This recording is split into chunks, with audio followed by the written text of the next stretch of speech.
दिल्ली में नक्सलियों के समर्थन में नारेबाजी ने बड़ा विवाद खड़ा कर दिया है।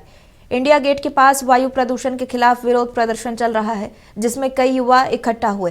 प्रदूषण के खिलाफ इस प्रोटेस्ट के अंदर अचानक नक्सलियों के समर्थन में आवाज उठने लगे, लाल सलाम के नारे लगने लगे और कहा जाने लगा कि जितने हिडमा मारोगे हर घर से हिडमा निकलेगा।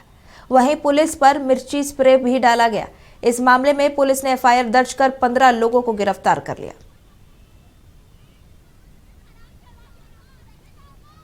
चलिए इसी पर अधिक जानकारी के साथ स्टेट हेड तनु बालियान फोन लाइन पर जुड़ी हुई है।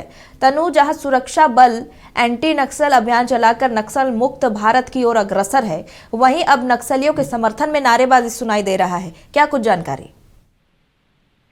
स्नेहा, देखिए, दिल्ली में जिस तरीके से प्रदूषण जो है वो बढ़ रहा है और लगातार हवा जो है वो जहरीली बनी हुई है, उसको लेकर ही हम देख रहे हैं कि पिछले कई दिनों से जो यूथ है, यूथ का जो पूरा ग्रुप है वो इंडिया गेट के आसपास जो है वो लगातार प्रदर्शन कर रहा है।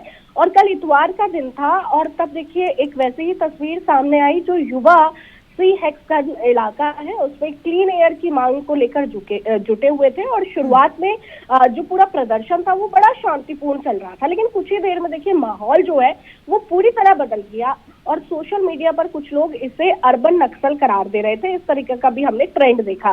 तो देखिए, जिस तरीके से प्रदूषण के खिलाफ नारे लगाने के बीच अचानक जो कुछ प्रदर्शनकारी है वो मांडवी हिडिंबा अमर रहे के नारे लगाने लगे और जोर जोर से चिल्लाने लगे। और देखिए, हिडिंबा की अगर बात करें तो ये नक्सली कमांडर है, जिसकी देखिए हाल ही में जो सुरक्षा बल है उसके साथ मुठभेड़ हुई थी और उसकी मौत हो गई थी। तो देखिए, हिडिंबा के पोस्टर और नारे जैसे ही सामने आते हैं तो ये प्रदर्शन पूरा जो शांतिपूर्ण चल रहा होता है एकदम से विवादों में आ जाता है। और इस घटना का जो वीडियो है वो बड़ी तेजी से सोशल मीडिया पर वायरल होता है।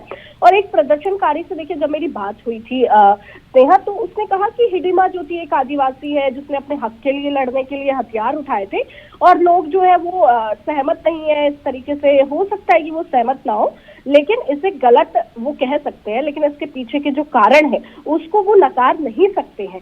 तो इस तरीके के भी देखिए लोगों ने वहां पर कहा, जो यूथ वहां पर प्रदर्शन कर रहे थे। और उन्होंने ये भी कहा कि ये पानी की, जंगल की और जमीन की लड़ाई है और इस वजह से नारायण काना को एंटी नेशनल नहीं कहा जा सकता।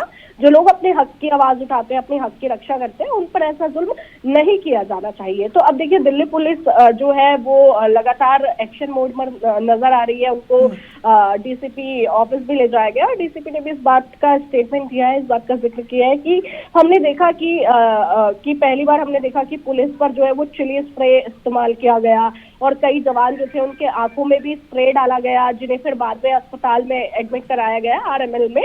तो कांस्टेबल ईशांत जो थे उनकी भी देखिए आंखों में मिर्ची चली गई थी, मिर्ची वाला स्प्रे, जिससे उनकी तबीयत जो है वो बिगड़ गई थी और वो घायल हो गए थे, आंखों में उनकी काफी दिक्कत थी। तो अब देखिए पूरा जो सीसीटीवी फुटेज है वो भी रिलीज किया गया है और अब एफआईआर भी दर्ज कर ली गई है। लेकिन देखिए इससे सबसे बड़ा सवाल ये है कि प्रदूषण के नाम पर जो जुटे हुए थे, जो यूथ था, वो अचानक से एक नक्सली कमांडर हिडिंबा के पोस्टर और नारे वहां पर कैसे आ गए, ये बड़ा सवाल है। और दिल्ली पुलिस ने देखिए इस पहलू पर भी जांच शुरू कर दी है और पुलिस का साफ तौर पर ये कह रहा है स्नेहा कि पता लगाना ये जरूरी है कि कहीं कोई ग्रुप, कहीं कोई संगठित समूह ने तो प्रदर्शन को भटकाने की कोशिश तो नहीं की है। तो अब देखने वाली बात होगी क्या इसके पीछे कोई ग्रुप है या फिर कोई और वजह है, ये देखिए जांच का विषय है अब स्नेहा। चलिए देखने वाली बात होगी आगे क्या कुछ होगा। तनु, फिलहाल बहुत बहुत धन्यवाद तमाम जानकारी के लिए।